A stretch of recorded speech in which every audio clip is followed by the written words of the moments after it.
Donc on va pouvoir commencer, je lance mon chrono. Donc une table ronde intitulée Pen Testing, Red Teaming, quand l'offensif sert le défensif. C'est vrai que pendant longtemps, en fait, on a pensé la cybersécurité uniquement du côté défensif. On installait des antivirus, des pare-feux, enfin, on était vraiment dans un côté très protection. Et puis les choses ont changé peu à peu. On s'est mis à comprendre qu'en fait, la cybersécurité ne pouvait pas être pensée sans penser à la place de l'attaquant, sans se mettre à sa place. Le pen test et le red teaming sont vraiment l'incarnation de cette évolution, puisque le pen test, donc test d'intrusion, ça simule des attaques pour identifier des failles techniques, organisationnelles ou humaines avant l'attaquant. L'idée, c'est vraiment de révéler les angles morts. On va en reparler tous ensemble. Donc ces deux démarches, le pen testing et le red teaming, transforment vraiment l'offensif en levier stratégique pour renforcer notre défense. Et pour parler de ce sujet, à mes côtés, donc Philippe Dourassov, vous êtes responsable des pen tests avec IA chez Aikido Security. Bonjour. Vous proposez donc ces pen tests automatisés via IA, on va longuement en reparler. À vos côtés, Ossine Matou, Pôle Cyber et Système d'information à la Caisse des dépôts. Vous êtes Offensive Security Manager. Et Dimitrios Bougiokas, vous êtes SVP chez Hack-the-Box, directeur du programme de certification. Et vraiment, on a la chance d'avoir vos trois profils parce qu'ils sont très complémentaires et ça va amener beaucoup de richesse, je pense, dans le débat, puisque Ossine, vous êtes vraiment sur la sécurité offensive dans une grande institution avec un secteur et puis des enjeux très critiques à protéger. Philippe, vous êtes alors accessoirement ancien champion du monde de pen test et on va y revenir aussi, mais vous proposez donc des solutions externalisées. Donc des clients viennent vous demander vos services sur du pen test externalisé. Et Dimitrios, vous, ce sera très intéressant puisque Hack the Box est une plateforme d'entraînement, on y reviendra également. Et donc avec vous, ce sera intéressant de voir tout l'aspect formation et puis partage des savoirs sur ces deux démarches. Voilà, trêve de blabla de mon côté, je vous cède la parole. On va peut-être d'abord commencer juste par planter le décor et revenir sur la définition, comme ça on a évacué ça. J'en ai parlé très rapidement, mais et vous êtes sans doute tous familiers avec ça, mais on va revenir très rapidement dessus, sur le pen test, le red teaming, qu'est-ce que c'est, et peut-être ce qui les différencie dans l'état d'esprit. Voilà, Philippe, si vous voulez commencer peut-être, puis les autres pourront interagir si besoin. Absolument. Alors, bonjour, Philippe, donc, comme l'a présenté. Pen test, du coup, pour penetration test, ça va vraiment être cette approche de se mettre dans la peau d'un attaquant, d'un hacker malicieux, et s'imaginer comment est-ce qu'un hacker irait s'attaquer à la cible qu'on nous a donnée. Par exemple, une banque, à tout hasard, comment est-ce qu'on approcherait, comment est-ce qu'on irait sur ce site, est-ce qu'on peut, par exemple, trouver un moyen de faire des transactions négatives à d'autres personnes pour leur voler de l'argent. Est-ce qu'on pourrait réussir à trouver un moyen d'exploiter et exécuter du code sur le serveur pour voler les données clients? Et ça va vraiment s'agir de penser à toutes les attaques possibles et de voir comment est-ce que la cible est exposée pour ensuite, au final, non pas exécuter cette attaque, mais à la place, créer un rapport et aider cette cible à se protéger elle-même en fait et de pouvoir combler toutes ces failles de sécurité qui sont présentes sur la cible. Effectivement, alors Ossine, est-ce que vous êtes d'accord? Et puis, est-ce qu'il y a vraiment des distinctions fondamentales entre les deux approches, pen test et red teaming? Oui, effectivement, bonjour. Sur un pentest, on va être clairement sur un périmètre restreint, autant sur le système d'information et sur le délai. Généralement, un pentest, un test d'intrusion, ça va durer 1 à 2 semaines, tandis qu'un red team, on va être vraiment sur plusieurs mois. Et là, on va être sur une approche différente, puisqu'on va chercher à simuler un attaquant patient, motivé, qui souhaite atteindre des trophées critiques pour l'entreprise. Donc, on parlait de banque. Pour une banque, ça pourrait être effectuer un virement à l'insu de cette organisation. Et la différence aussi qu'on va avoir entre un pentest et un red team, le pentest, généralement, les équipes défensives sont au courant de l'opération, tandis que sur un red team, les équipes ne sont pas mises au courant et c'est également l'occasion de tester leur capacité à détecter, mais aussi à bloquer et à sortir les attaquants du SI. Dimitrios, est-ce que vraiment, du coup, on voit que ce sont deux approches qui peuvent être vraiment complémentaires? C'est intéressant de mêler les deux et de parfois s'intéresser au pentest, parfois sur du red team.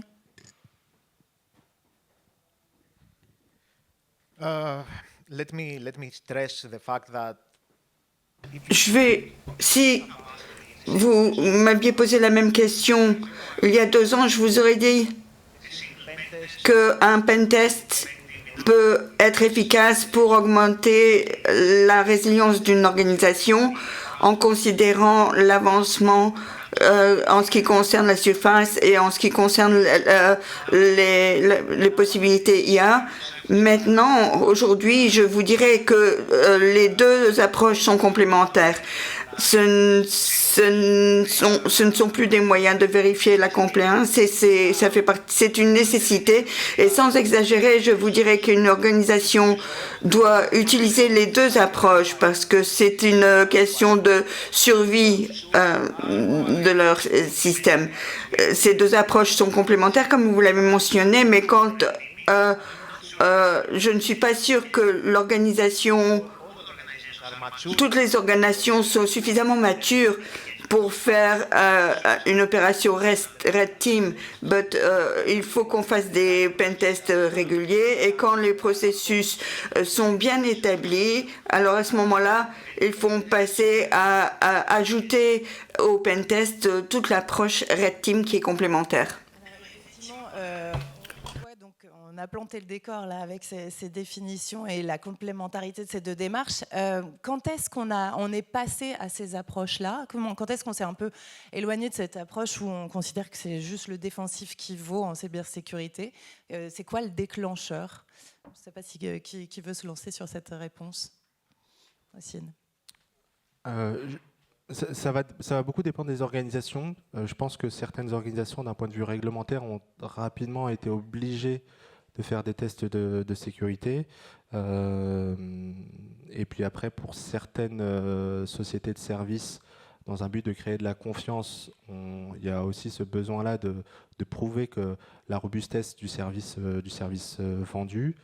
Mais je pense que globalement, indépendamment de la réglementation qui a évolué, on a aussi cette menace qui est de plus en plus grandissante, qui a fait que petit à petit, les organisations se sont mobilisées pour faire de plus en plus de tests de sécurité.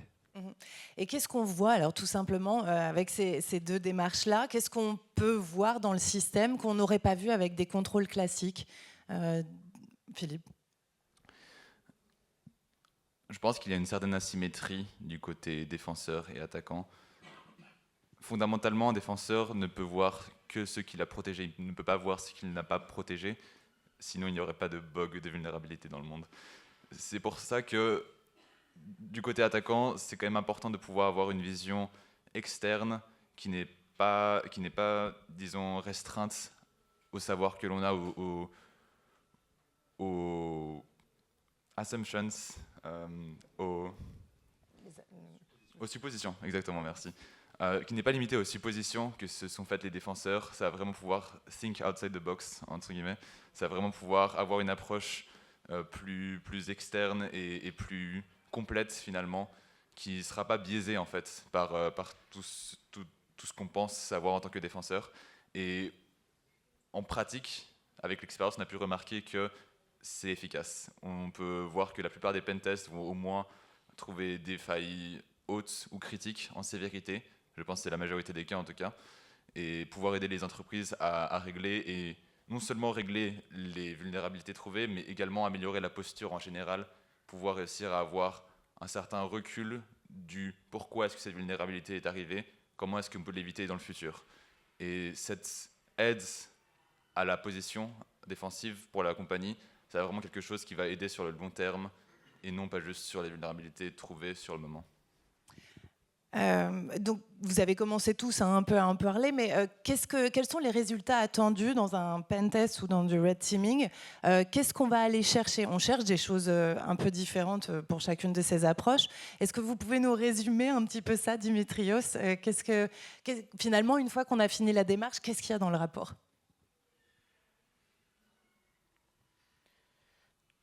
So the reports, the outcomes of a pen test is essentially a very elaborate report with all the vulnerabilities that have been identified. Avec toutes les vulnérabilités qui ont été identifiées, avec les solutions, et elles sont triées par risque, donc vous ne pouvez pas résoudre toutes les vulnérabilités, mais au moins celles qui sont critiques ou à un niveau élevé. Pour le red teaming ne teste pas simplement la résilience de votre infrastructure, mais teste la résilience de vos gens, de vos processus internes.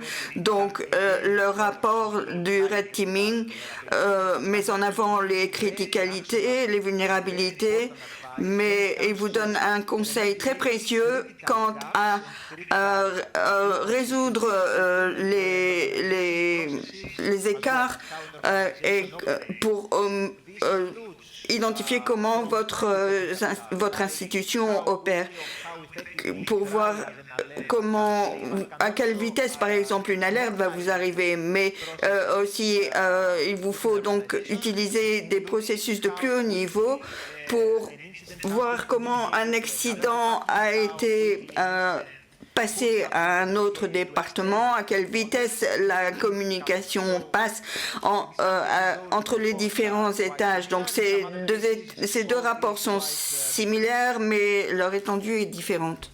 Tout à fait. Et alors, donc je parlais de rapport. Qu'est-ce qu'il y a dans le rapport? C'est intéressant aussi, au-delà de ça, de faire en sorte qu'on aille plus loin que juste identifier. Aussi, en préparant l'entretien, vous me disiez, voilà, ce qui est important, il faut aller au bout de la démarche et notamment aller jusqu'à tout corriger et corriger ce qui est vraiment critique, quoi.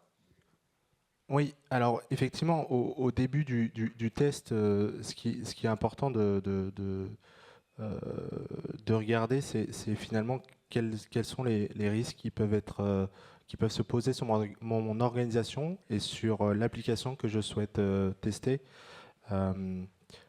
Et finalement, quels sont les événements que je redoute le plus pour mon organisation. Et à partir de ça, faire en sorte, à travers les tests qu'on va mener, finalement de vérifier si un acteur malveillant est en capacité d'atteindre ses objectifs. À la fin, on obtient un rapport, mais le rapport, ça ne fait pas tout. Il faut derrière adapter ces vulnérabilités techniques en un risque. On a un risque financier parfois pour essayer de corriger ces vulnérabilités. Et puis, le rapport, c'est pas une fin en soi. Le but véritablement, c'est de corriger le maximum de vulnérabilité sur un test d'intrusion. J'aime dire que le ROI d'un test d'intrusion, c'est le nombre de vulnérabilités corrigées, parce que c'est bien beau d'avoir fait un test. Corriger, c'est important. Corriger, exactement. C'est bien beau d'avoir fait un test. Si derrière, on n'a pas le budget, on n'a pas le levier pour aller corriger, c'est comme découvrir une porte ouverte et la laisser ouverte. Et c'est à prendre en compte, en fait, au départ de la démarche, quoi. Savoir qu'on doit aller jusque-là. Philippe, c'est pareil, vous, notamment parce que c'est de l'IA, aller checker aussi qu'il n'y a pas eu d'hallucination de l'IA, que justement ce qu'on identifie va vraiment avoir un impact, sera impactant derrière, quoi. C'est pas juste faire un beau rapport. Absolument, je rejoins tout à fait sur ce point. C'est quelque chose d'essentiel, en fait, de pouvoir réduire un maximum le bruit qu'on a dans nos rapports, vraiment pouvoir mettre seulement les vulnérabilités qui ont un réel impact, pouvoir les prioriser également, pouvoir faire en sorte de dire à l'équipe quelle vulnérabilité doit être corrigée le jour même, au plus vite en tout cas, quelles vulnérabilités peuvent prendre un peu plus de temps, prendre 1 semaine ou 2 semaines, vraiment pouvoir les aider et les guider pour pouvoir avoir les ressources allouées au bon endroit, au bon moment. Et ça, je pense, c'est quelque chose qui va permettre à l'équipe de plus facilement pouvoir corriger les bugs. Ce n'est pas un rapport de 1000 potentielles vulnérabilités ou même juste d'hygiène de sécurité qui vont les aider. Ça va être un rapport qui va précisément mettre le doigt sur ce qui compte. Oui, et puis vous allez même, je crois, jusqu'à donner la méthode à vos clients pour qu'ils puissent checker de nouveau et s'assurer qu'il n'y a pas de nouveau des risques qui apparaissent sur ce que vous avez pu identifier. C'est quoi les bénéfices? Alors évidemment, on voit qu'en termes de sécurité, on peut lister, identifier, corriger des failles, mais finalement, ça va aussi au-delà de ça. Il y a, voilà, le spectre des bénéfices est plus large que ça. Dimitrios, est-ce qu'en termes de management, c'est quelque chose qui est utile aussi aux structures pour la cohésion, pour la sensibilisation?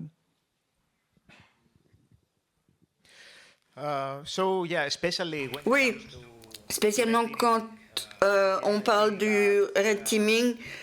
Le red teaming qui est bien fait couvre beaucoup de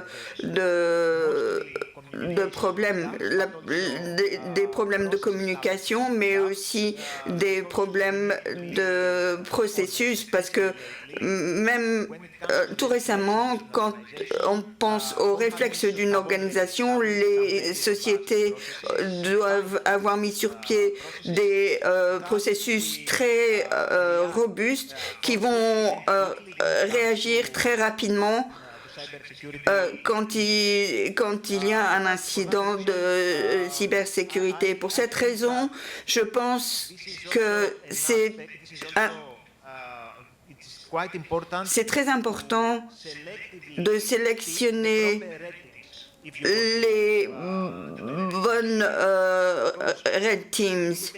Si on prend par exemple les red teams qui sont très techniques, je ne suis pas sûre qu'ils puissent fournir un résultat qui inclurait les processus, la sensibilisation. Et je pense que c'est très important d'utiliser le bon fournisseur quand vous vous penchez sur le red teaming. C'est la même chose pour le pen testing aussi, mais c'est plus important pour le red teaming de choisir le bon fournisseur de red teaming. Sur le côté management aussi, ouais, il y a quelque chose qui est intéressant de fédérer les équipes autour du risque et peut-être même parfois leur faire prendre conscience du véritable risque s'il y a encore un gap et des choses à prouver là-dessus. Oui, effectivement. En fait, quand on arrive à transposer en fait le rapport technique en un risque, derrière, ça permet de faire prendre conscience à la fois au métier, mais aussi aux développeurs, parce que ils ont parfois en tête la nouvelle fonctionnalité à implémenter le plus rapidement possible, et encore plus rapidement avec les IA génératives maintenant.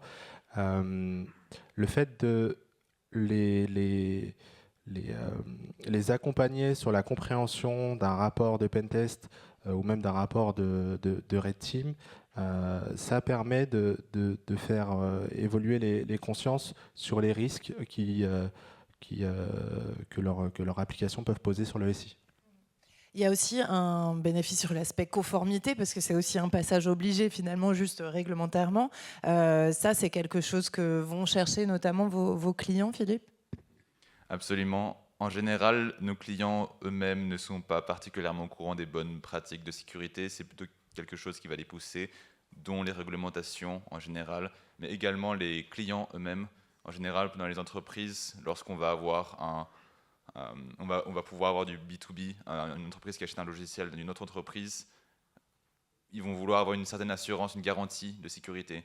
Et c'est là qu'interviennent aussi les rapports de pentest, comme étant du coup cette garantie, comme quoi un auditeur externe a pu vérifier et les aider à se mettre dans une posture défensive qui est conforme à ce qu'on attend d'une entreprise qu'on utilise comme pour un logiciel. Après, ça peut être un écueil aussi de faire ce genre de démarche juste pour cocher une case et être bien dans la conformité. Ça peut être le risque aussi. Oui, effectivement. C'est pour ça que c'est important que quelqu'un qui ait l'habitude de faire des pentests et de lire des rapports de pentest soit en mesure de distinguer un pentest de conformité d'un véritable pentest. On les voit, hein, les tests d'intrusion où le périmètre est extrêmement large, mais finalement le pentest dure 3 jours. On a fourni la moitié des accès. Ça vous parle, Philippe, on dirait. Et du coup, c'est important à la fois aussi de savoir sur mon application que j'ai achetée ou que je souhaite pentester, si moi je devais faire le pentest, le test d'intrusion, combien de temps ça me prendrait et est-ce que ce qui est renseigné sur le rapport est suffisant et conforme à mes attentes. Alors justement, j'aimerais bien qu'on aborde les critères un peu pour bien réussir son pentest ou son red teaming. Dimitrios, vous aviez commencé à en parler aussi tout à l'heure, mais est-ce qu'il y a une question, est-ce qu'il y a déjà un bon moment, un bon timing pour déclencher ce genre de démarche-là? Est-ce qu'il y a des prérequis à avoir? Voilà, quand est-ce qu'on lance ces démarches pour sa structure?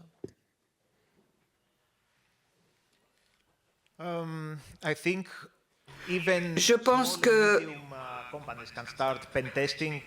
on peut commencer les pentests le premier jour parce que ça vise la survie de votre système de sécurité. On a un plus grand développement des solutions d'intelligence artificielle. Donc les gens même avec une connaissance limitée peuvent lancer une attaque cyber. Donc c'est vraiment la survie de votre système. Donc les petites ou les moyennes compagnies, les PME peuvent commencer avec l'approche du pentest. Et ça va contribuer à la croissance de cette société. Quand on parle du red teaming, l'étendue est différente, le niveau de sophistication est différent. Et je pense que le red teaming a besoin de processus d'organisation qui soient déjà en place. Les red teams sont en place aussi pour exécuter tout ça. Donc il faut qu'on ait un petit peu plus de maturité pour faire un processus de red teaming. Okay. Quelle est l'organisation? Donc, alors souvent il y a ça intervient dans le cadre de plans d'audit, notamment à la caisse des dépôts, des caisses des consignations. Mais comment on s'organise en fait pour lancer ça, pour définir les équipes, les buts à atteindre, qui est-ce qu'on prévient aussi? Ça dépend des démarches dans lesquelles on se lance. Ça va dépendre effectivement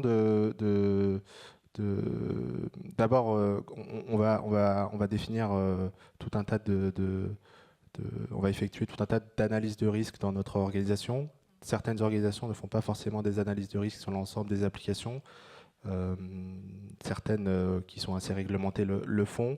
On peut se baser là-dessus, c'est-à-dire sur mon parc, finalement, quelles sont les applications qui sont les plus critiques pour moi, et ensuite appliquer une sorte de périodicité en fonction de plusieurs critères, notamment la criticité de l'actif, mais également de son exposition. Est-ce que c'est une application exposée ou pas exposée? On peut avoir aussi d'autres critères sur les derniers résultats des tests d'intrusion ou s'il y a eu une évolution de l'application. Parce que c'est bien beau de faire un pentest, mais si entre-temps il y a eu 20 fonctionnalités qui sont apparues, il faut refaire un pentest puisque l'application a fortement changé. Donc voilà, c'est tout un tas de critères à définir pour définir ce plan d'audit. Puis après, sur les red teams, le plus important pour moi, c'est dès le départ, d'intégrer le business, le métier, pour les sensibiliser à cette approche et faire en sorte qu'ils adhèrent et qu'ils deviennent acteurs, voire catalyseurs pour cet exercice. Ouais, embarquer vraiment les équipes, rassurer aussi, je crois que c'est des rôles que vous avez au lancement de ce genre de démarche, rassurer parce que ça peut être aussi un peu vertigineux pour vos clients.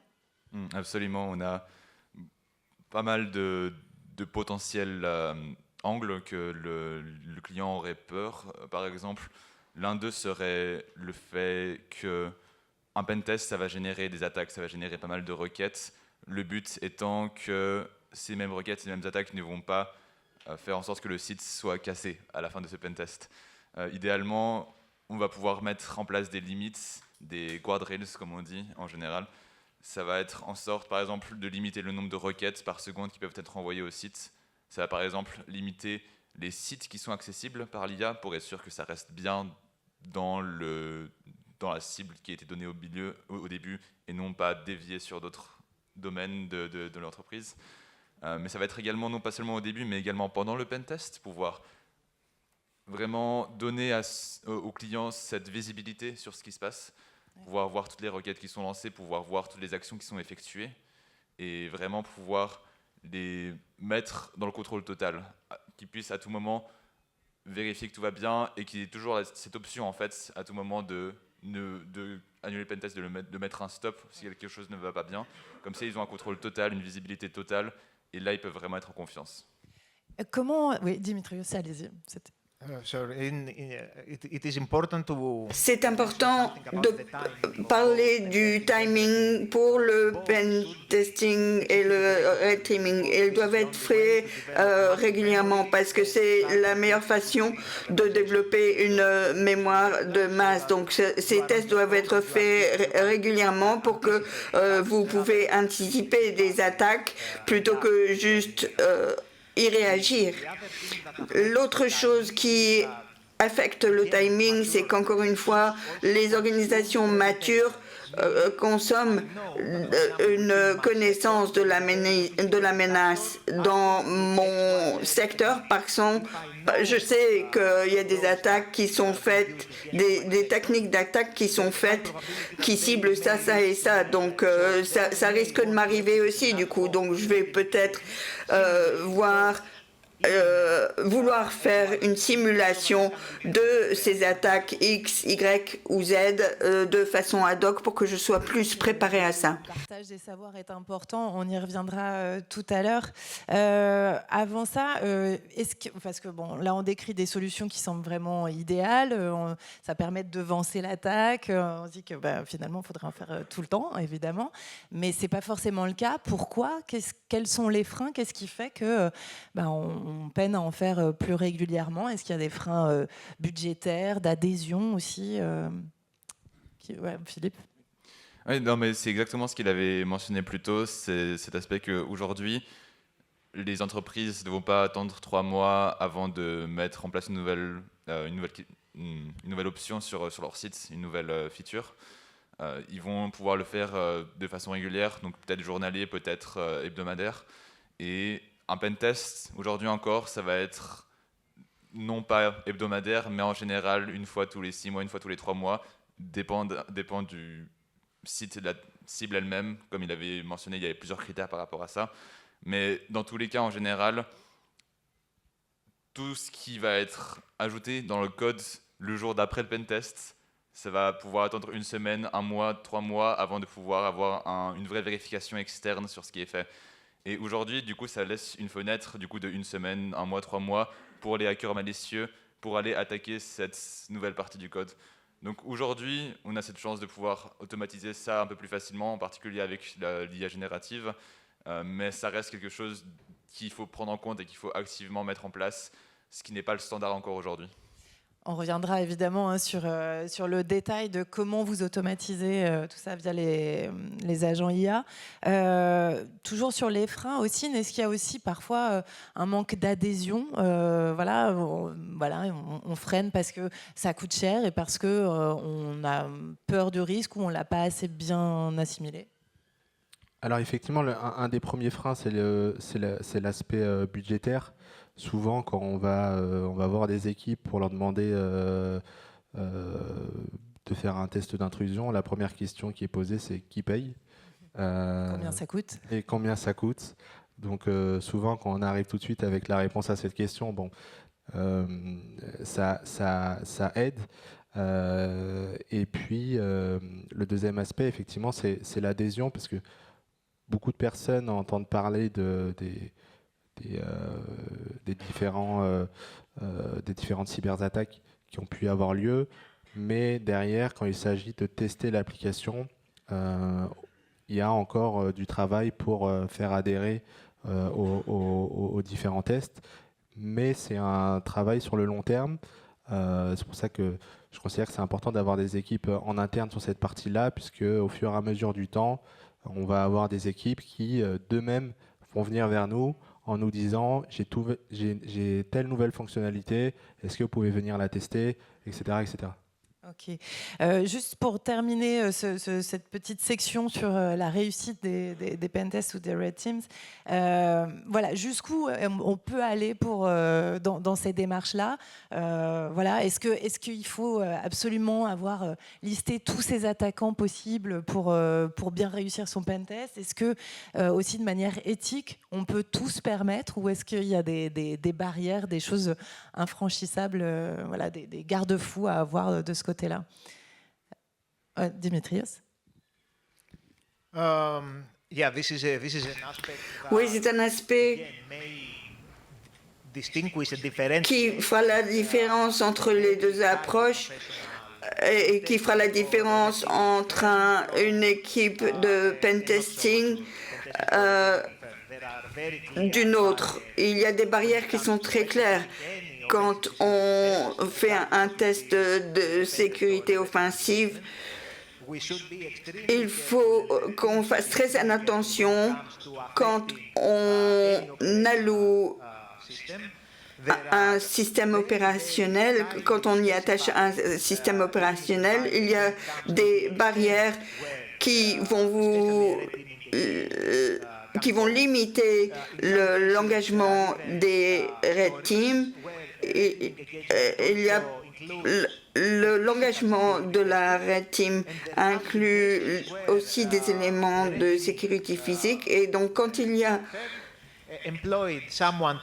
une équipe red team qui va pénétrer physiquement dans une organisation, on leur donne une carte pour que si les gens de la sécurité les arrêtent, ils auront quand même le passage. Donc ça peut aller d'un site de sécurité simple à quelque chose de beaucoup plus élaboré. Il faut aussi que ce soit des équipes Red Team qui aient la reconnaissance des gens. Donc les hackers ont toujours la volonté de pousser un petit peu plus avant l'attaque, mais ça pourrait devenir dangereux. Donc les limites doivent être respectées par les équipes. Des choses à ajouter sur ces aspects-là, ouais, sur le côté éthique et aussi. Oui, effectivement, une des choses assez importantes, c'est d'être le plus transparent possible avec le business, sur tous ces tests, faire en sorte de véritablement les accompagner et pas d'être un frein à leur développement, parce que le jour où on va avoir une véritable menace, il faut leur adhésion. Donc véritablement faire en sorte que chaque test qui se déroule, le business soit au courant de la période de test et de ses limites. Ok, moi j'aurais bien aimé aussi parler un moment de l'état d'esprit des pentesters, parce que voilà, en préparant cette table ronde, évidemment, vous traitez de sujets très critiques, avec des enjeux très critiques quand on parle de la sécurité de vos structures. Mais il y a quand même un côté qui est un peu fun, un peu ludique. Donc sans dénigrer évidemment l'enjeu qu'il y a derrière. Voilà, c'est quoi l'état d'esprit d'un bon pentester? Qu'est-ce qui fait qu'on est un bon pentester, Philippe? Je pense que là-dessus, vous êtes bien placé. Non, je ne vais pas mentir, c'est vrai qu'il y a une certaine adrénaline qui vient du fait de pouvoir se mettre dans la peau d'un attaquant et de performer des attaques sur un site avec leur autorisation, bien sûr. Je pense que c'est une chance aujourd'hui de pouvoir se mettre dans cette peau sans être dans la criminalité. on va pouvoir aider les entreprises tout en pouvant avoir cette, disons, cette, comme vous l'avez dit, ce fun en fait, honnêtement, pour d'attaquer un site. Maintenant, il faut quand même garder en tête que ça reste avec un objectif de pouvoir aider la boîte. Il faut quand même rester dans ses limites. Par exemple, une règle assez commune est de ne jamais aller plus loin que ce qui est nécessaire. Quand on a pu trouver une faille de sécurité qui nous permet de lire les données clients, on ne va pas pour autant aller lire les données clients et commencer à voir ce que les autres font sur ce site. Donc ça reste quand même quelque chose de très important d'avoir des barrières éthiques sur ce qu'on fait, ne jamais aller trop loin et toujours rester dans ce qui est nécessaire pour pouvoir aider l'entreprise sans pour autant du causer des soucis. Et c'est quoi alors les qualités voilà, il faut avoir une tournure d'esprit particulière, une curiosité particulière, être créatif aussi peut-être. Oui, effectivement. Moi, je le vois un peu comme, on l'a peut-être un peu tous vu, l'enfant qui pose des questions pourquoi, sans relâche. C'est un peu ce mindset-là que je vois qui est utile sur les tests de sécurité, c'est-à-dire ne jamais se fier aux suppositions, vérifier chacune des suppositions qu'on peut avoir et essayer finalement de me mettre telle barrière, est-ce que je peux sauter la barrière, est-ce que je peux contourner la barrière, on me ferme la porte, est-ce que je peux passer par la fenêtre, voilà, tout tester. Et il y a aussi quelque chose qui est fondamental, et pareil, ça vous l'avez abordé rapidement, Dimitrios, mais il y a quelque chose sur la communauté. Hack the Box, c'est quand même déjà une communauté de 4 millions d'utilisateurs. C'est important, donc il y a du fun, il y a du ludique, mais il y a aussi beaucoup d'entraide et de partage. C'est important de communiquer sur les failles qu'il peut y avoir, sur comment ça fonctionne et comment vous cultivez ça à Hack the Box. Yes, we do, but it is not only a matter. Ce n'est pas simplement. On ne doit pas garder ça dans la communauté. La communauté intercommunique, bien évidemment. Ils partagent leurs découvertes, leurs tactiques, mais ça a à voir aussi avec la qualité des pentests. Et je veux revenir en arrière un peu. C'est pas simplement une histoire d'être curieux et de prendre des techniques de l'un ou de l'autre, mais c'est aussi la qualité de la formation. Vous pouvez avoir une formation par nous ou par d'autres fournisseurs, mais la formation va vous faire passer de quelque chose qui est la première étape, ce qu'on fait dans les labs. Le fournisseur doit analyser ce qui émane de cette première partie. Je vais utiliser une autre perspective pour analyser cette approche. Et c'est grâce à la variété des répétitions et des formations que je vais opérationnaliser en toute sécurité et mettre en pratique ce que j'ai utilisé des connaissances de mes différents clients. Effectivement, là, on l'a vu, tout ça, ça évolue très vite. De toute façon, à partir du moment où on parle de cybersécurité, tout évolue toujours très vite. Le gros tournant, ça a été l'arrivée de l'IA et voilà, qui a changé la menace. Ça a changé la menace sur 3 aspects au vu de ce qu'on avait pu échanger. C'est-à-dire que non seulement ça augmente les failles, mais ensuite ça aussi permet aux attaquants de les multiplier et d'accélérer vraiment fortement le rythme. Et après, côté défense, est-ce que ça vous permet aussi de vous défendre? Et ça, on en parlera longuement avec vous, Philippe. Donc revenir sur ces différents aspects-là, déjà, l'IA a tendance à augmenter les failles des systèmes. C'est ça aussi ? Oui, je voulais juste revenir sur l'aspect coopération. Effectivement, il y a des plateformes où on peut s'entraider techniquement.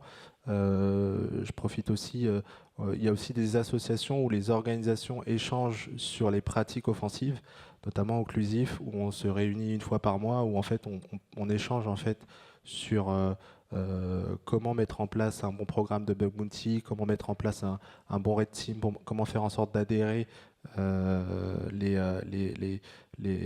business sur cet exercice. Donc il y a effectivement une coopération technique, mais il y a aussi une coopération organisationnelle, comment faire adhérer, comment acculturer, etc. Et c'est des choses qui existent à travers des associations comme le Clusif.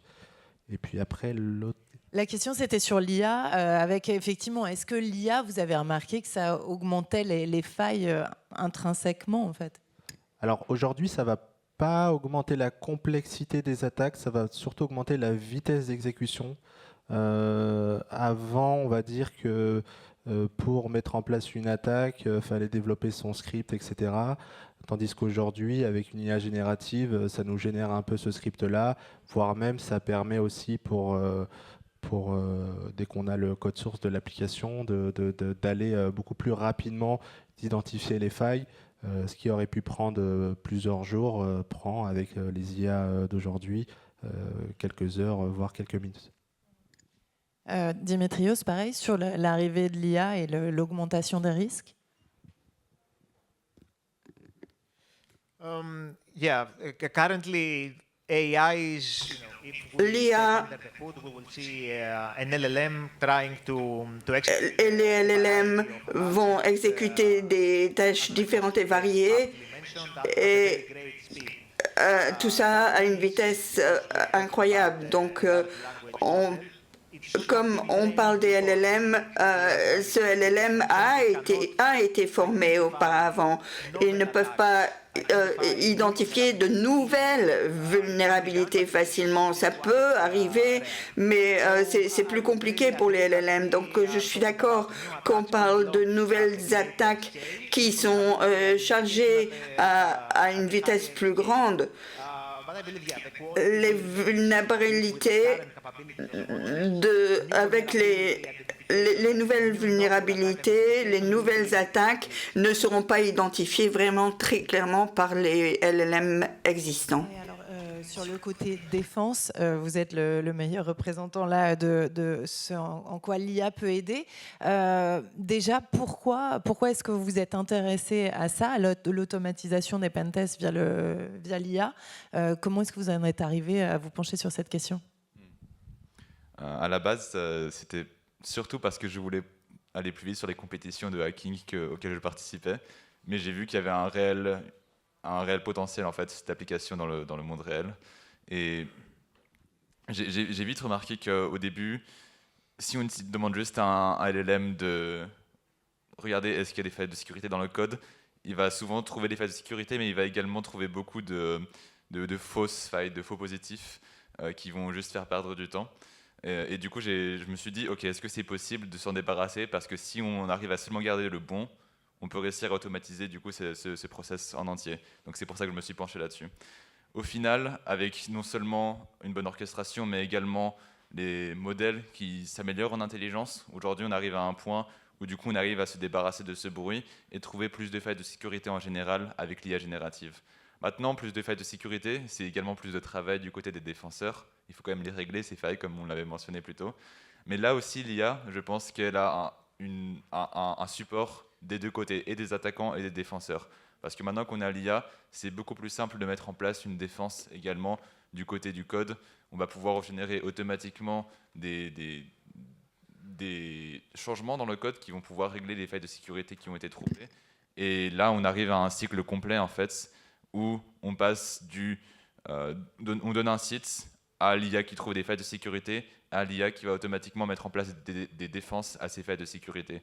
Donc on va vraiment pouvoir automatiser les deux côtés, et les attaquants et les défenseurs. Et comment ça fonctionne? Alors, vous déployez une masse d'agents, c'est ça, qui travaillent tout seuls? Exactement. En particulier sur les codes qui sont un peu plus grands en taille, si on essaie de demander à une IA comme Claude Code ou Codex de trouver des failles de sécurité, ça va en trouver quelques-unes, mais lorsque la taille est importante, ça va plutôt être dans la largeur que vraiment aller dans les détails de chaque potentielle fonctionnalité du site internet. En utilisant plusieurs agents en même temps, en utilisant de l'orchestration pour qu'ils puissent travailler en parallèle sur chaque fonctionnalité du site et aller en détail dans chaque aspect, on va pouvoir réussir à aller beaucoup plus en profondeur et pouvoir vraiment trouver beaucoup plus de failles de sécurité qui sont même très bien cachées dans chacune de ces fonctionnalités. Et quels sont les résultats? Vous avez donc comparé les résultats entre cette IA et ce qui est fait par les humains. Les résultats, ça donne quoi? Alors, on a justement publié nos résultats. On a demandé à 4 clients. On a offert un pentest IA gratuit, en fait, en parallèle du pentest traditionnel qu'ils ont pu faire tourner. Et en général, l'IA a trouvé entre 20 à 30% de plus de failles de sécurité, de sévérité haut et critique, alors que les humains ont pu avoir plus de facilité à trouver tout ce qui est hygiène de sécurité et les bonnes pratiques. Ossine, vous, par exemple, à la Caisse des dépôts, est-ce que vous travaillez avec l'IA ou pas, et pourquoi? Alors effectivement, on travaille avec l'IA comme toutes les organisations. Après, du fait de notre contexte, on est assez régulé et on fait attention aux données qui sont utilisées par les IA internes. Aujourd'hui, sur l'aspect test d'intrusion, on n'y est pas sur ce qui est en interne, simplement parce qu'aujourd'hui, il n'y a pas d'IA, on va dire, souveraine pour faire des tests automatisés. Par contre, on est confiant que ça va venir et on y adhérera rapidement. Et vous, Dimitrios, sur le côté entraînement, il y a donc effectivement tout un pan qui est consacré à l'IA. We follow a twofold approach. On a une approche qui est en deux parties. L'une, c'est la sécurité pour l'IA. On peut avoir une formation technique et pratique, théorique et pratique, pour identifier les risques de l'utilisation de l'IA, d'un agent IA qui est utilisé. Et donc, vous pouvez à ce moment-là faire un pentest ou une opération Red Team avec eux. Et l'autre approche, c'est l'IA pour la sécurité. Comment moi, en tant que pentester, je peux utiliser l'IA pour avoir une exécution de plus grande précision avec un rythme accru.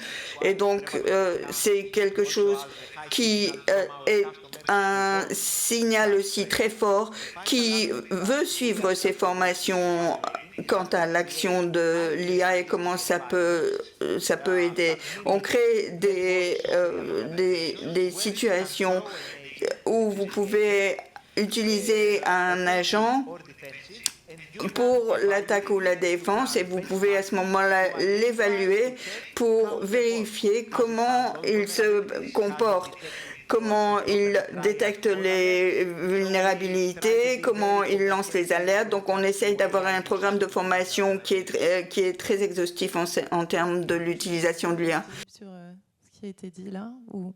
Oui, absolument. On parle souvent de sécurité et d'IA, mais comme il l'a mentionné, c'est vraiment deux aspects qui sont différents. On a la sécurité de l'IA et on a la sécurité avec l'IA, qui sont dans le nom très ressemblants, mais dans la pratique bien différents. De mon côté, j'ai beaucoup travaillé avec la sécurité avec l'IA, parce qu'aujourd'hui, en fait, on a un nouvel aspect du coup, qui est que cet outil peut être utilisé dans tous les domaines de la cybersécurité, enfin presque tous, peut-être pas le pentest physique, mais presque tous les domaines de la sécurité, on peut encore utiliser l'IA aujourd'hui pour améliorer la posture de la défense. La sécurité de l'IA, c'est un petit peu plus différent, c'est un peu plus niche, je dirais. Pour l'instant, ce n'était pas un domaine aussi mature que les autres, mais ce n'est pas pour autant qu'il faut le délaisser. C'est également un domaine qui est en grande montée et qui est important à défendre au plus tôt. On est dans un domaine très nouveau, on ne sait pas encore bien comment se défendre, il n'y a pas encore beaucoup de bonnes pratiques et d'expertise, donc c'est quelque chose auquel il faut faire attention, surtout avec la vitesse à laquelle on voit le développement de la présence de ces IA.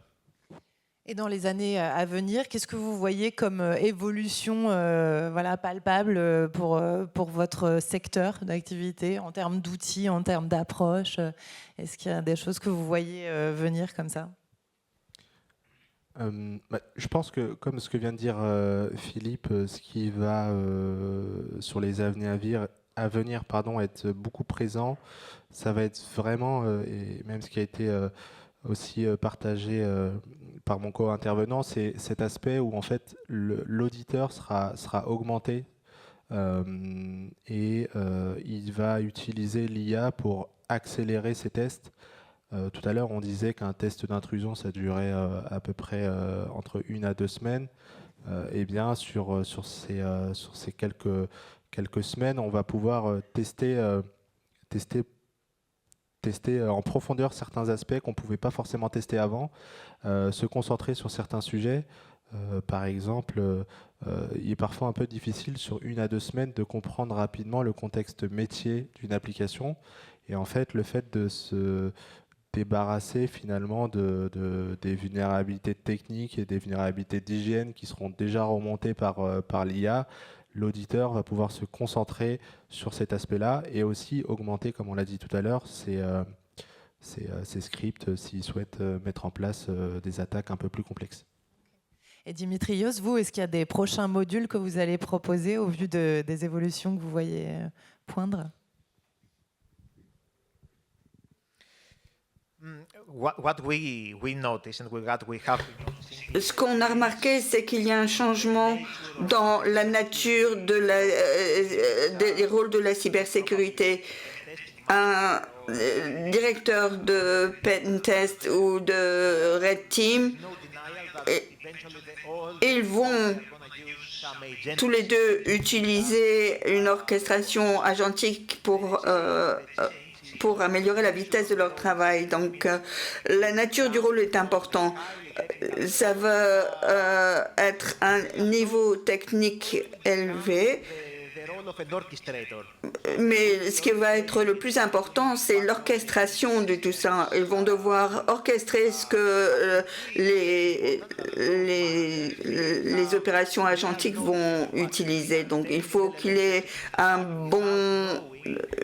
qu'il ait une connaissance de précision de comment ces différents agents vont vraiment être en interaction. Il faut éviter à tout point le danger. Vous avez tous ces systèmes qui sont basés sur l'IA, mais il faut toujours s'assurer qu'il y a un humain qui reste dans la boucle, parce que vous le vouliez ou pas, tous ces rôles vont vont faire partie d'une orchestration. Donc, mais il faut que vous soyez conscient à chaque niveau de ce qui est effectivement fait par cet agent qui est un agent IA. Soit voilà, votre avis sur l'offensif qui peut servir le défensif, ou sinon peut-être aussi des conseils pour des gens là dans le public et qui souhaitent se lancer dans l'aventure. Philippe, si vous voulez commencer. Bien sûr. Il y avait juste un dernier point sur lequel je voulais rebondir sur cet aspect de orchestration de human in the loop. Quelque chose qu'on a remarqué avec le pentest, avec l'IA, c'est que et ça revient encore du coup à cet aspect des assumptions, des suppositions que l'on fait qui peuvent être dangereuses. On a remarqué que si on enlève tous les commentaires dans le code que les développeurs ont mis, l'IA performe mieux qu'avec ces commentaires. C'est-à-dire que les commentaires vont influencer l'IA dans la mauvaise direction parce que du coup il y a ces suppositions qui sont présentes et l'IA va les prendre en compte alors même qu'elles ne sont pas forcément correctes. Donc je pense aujourd'hui que il faut vraiment faire abstraction de ces suppositions et de pouvoir vraiment avoir un aspect un peu plus adversarial, c'est-à-dire qu'on va arrêter de se faire confiance nous-mêmes pour pouvoir vraiment demander en fait à des entreprises externes dites-moi qu'est-ce que j'ai fait faux s'il vous plaît, et on va pouvoir vraiment prendre ça en compte, non pas comme une attaque personnelle, mais il faut vraiment prendre ça comme une aide en fait qui va nous aider sur le long terme sur notre posture défensive. Donc je pense que ça a vraiment un intérêt de se mettre dans une position où on va se faire attaquer de façon à nous défendre sur le long terme en fait. Et je conseille vivement du coup de tester différents services et produits dans ce côté un peu plus offensif et non pas que défensif. Oui, avoir une nouvelle vision et faire un petit pas de côté en externalisant. Absolument. Austin, pour votre part, un conseil ou un constat? Un conseil, testez. Testez toujours vous-même et, comme l'a dit Philippe, n'ayez aucune supposition qui ne soit pas vérifiée. Et puis après, sur l'aspect comment l'offensif peut aider le défensif, je pense que là, on le voit, il y a de plus en plus de vulnérabilités, d'identifiants CVE qui sortent tous les jours, des attaques par supply chain sur des composants techniques. On va avoir dans les années à venir beaucoup plus de vulnérabilités à traiter. Et c'est là que l'offensif va être extrêmement pertinent, puisque ça va permettre véritablement de prouver l'impact sur une potentielle vulnérabilité et pas se contenter d'un score CVSS ou voilà, vraiment aller jusqu'au bout de l'exploitation.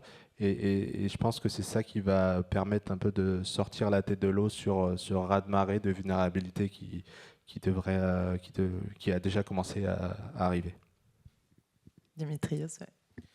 I want to stress Je veux insister two different directions. One is that deux signes. whether we like it or not, Qu'on l'aime ou pas, la cybersécurité est devenue un problème de données, de big data. Mais le point des données est très important. Donc, incorporer l'IA pour augmenter l'efficacité de la situation. Votre donnée doit être pour ça de bonne qualité. Sinon, les résultats seront compromis. Donc, la qualité des données va jouer un rôle de plus en plus important quant à la façon dont ces systèmes opèrent. Et comme vous l'avez juste mentionné, il y a la coopération entre le défensif et l'offensif. La Red Team a gardé plus ou moins secret la façon dont ils opèrent. Donc, la connaissance, le transfert de connaissances vers la Blue Team n'a pas été très efficace. Ces équipes, pour contrecarrer les nouvelles attaques et leur ampleur, la communication et la synergie entre personnel et entre la Red Team et la Blue Team doit être améliorée et doit être efficace. Donc, que ce soit clair quant à tout ce qui vient des équipes externes. Donc, les deux équipes doivent être vraiment soudées. Est-ce que vous avez des choses à ajouter pour conclure, ou sinon on est dans le timing, Philippe? Juste quelques derniers mots. Je pense que dans tous les cas des pen tests, la plupart des entreprises vont en faire. Maintenant, il y a pentest et pentest. On peut avoir un pentest à 100 € qui va durer un jour et qui va donner un rapport qui n'a pas beaucoup de valeur, ou un vrai pentest qui va nous mettre dans une position défensive. Donc, comme il avait mentionné, il faudra faire attention à ce que le pentest soit de la bonne taille. Et ça, il faut avoir du coup des bons prestataires pour. On en fait, on n'est pas les seuls à en faire, mais il faut vraiment pouvoir non pas chercher le moins cher, mais quelque chose, mais il faut vraiment chercher la qualité dans ce domaine-là. Très bien. Merci beaucoup à tous les trois. Merci pour la richesse des échanges. Merci. Et Jocelyne, je vous voyais. Non, ok. Merci à tous. Merci à vous d'avoir suivi le débat.